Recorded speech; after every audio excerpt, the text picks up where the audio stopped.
오늘은 지난 영상에서 얘기한 것처럼 16명만을 위해 뾰족하게 브랜딩하는 방법 3가지를 얘기해 보려고 합니다. 여기서 16명은 우리 브랜드를 검증 전에도 가장 먼저 사랑해줄 핵심 팬을 말하는데요.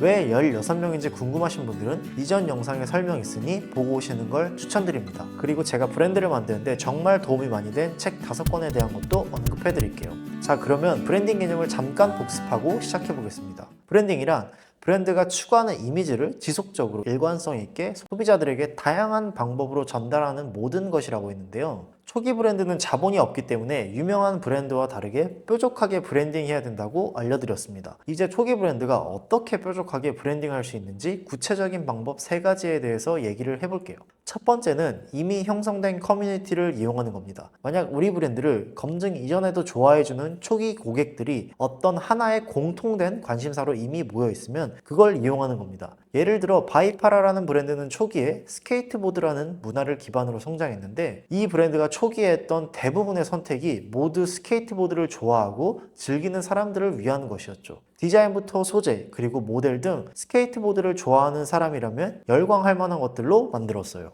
이처럼 우리의 초기 고객들이 이미 공통된 관심사로 묶여 있으면 브랜딩을 보다 뾰족하게 할 수 있다는 장점이 있습니다. 두 번째는 인스타그램, 유튜브 콘텐츠입니다. 이거 다 이미 나와 있는 내용이지 않느냐 얘기하는 분들이 있을 겁니다. 하지만 저는 왜 인스타그램과 유튜브를 해야 되는지 본질을 통해서 조금 더 자세하게 설명해 드리겠습니다. 그 이유를 명확하게 이해하고 있으면 나중에 트렌드가 바뀌더라도 적응해 나갈 수 있을 거예요. 2000년대 초반, 2010년대 초반을 한번 떠올려 볼까요? 과거에 우리는 많은 사람들이 TV를 즐겨보았습니다. 제 어릴 때를 떠올리면 제빵왕 김탁구라는 드라마가 있었는데 시청률이 거의 50%에 육박할 정도로 전 국민이 TV를 봤었죠. 홍보는 단순합니다. 사람들에게 이러이러한 게 있다라고 알리는 거죠. 그럼 어디에 홍보를 해야 될까요? 당연히 사람들에게 알려야 되기 때문에 사람들이 많이 모여있는 곳에 해야겠죠. 과거에 많은 기업들이 TV 광고를 한 이유는 TV에 많은 사람들이 모여있었기 때문입니다. 아마 TV를 아무도 안 보게 된다면 어떠한 기업도 TV에 광고를 하지 않을 겁니다.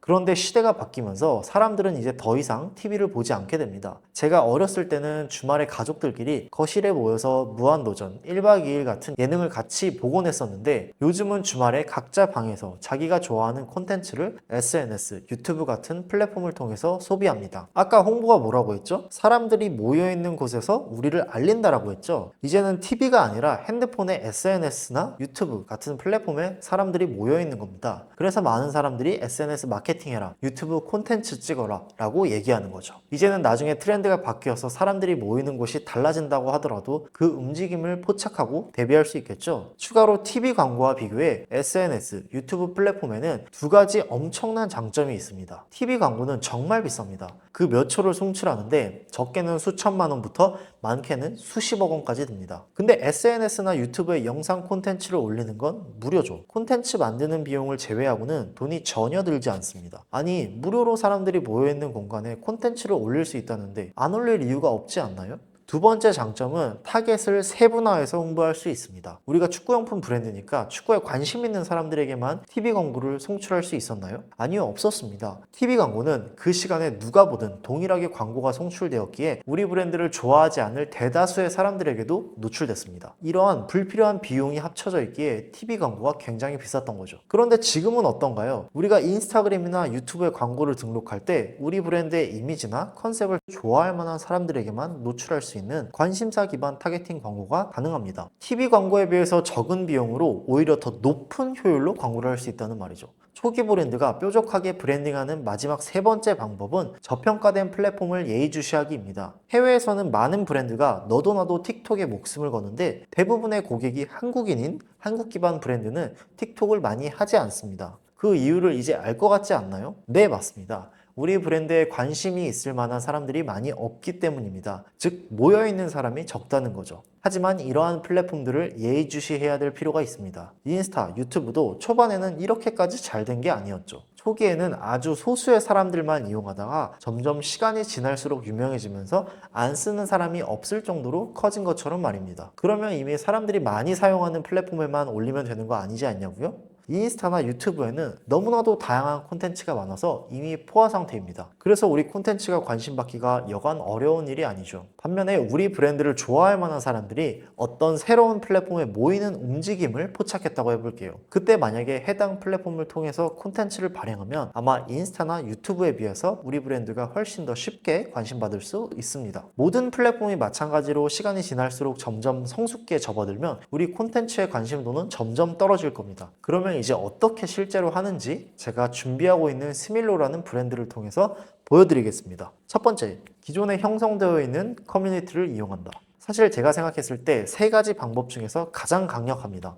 왜냐하면 이제까지 여러 개의 브랜드를 공부해 보면서 서브컬처 혹은 스포츠를 기반으로 성장한 브랜드가 많았기 때문입니다. 근데 제가 부족해서 스밀로의 즐겁고 유쾌한 이미지를 좋아해 줄 만한 이미 형성되어 있는 커뮤니티를 아직 찾지 못했습니다. 그래서 이 부분은 더 공부하고 만약 발견하게 된다면 영상으로 찍어서 그 과정을 올리도록 하겠습니다. 둘째, SNS 유튜브 콘텐츠를 발행해라. 현재 저희 브랜드를 떠올렸을 때 즐겁고 유쾌함이 연상되도록 여러 가지 콘텐츠의 주제를 준비하고 있습니다.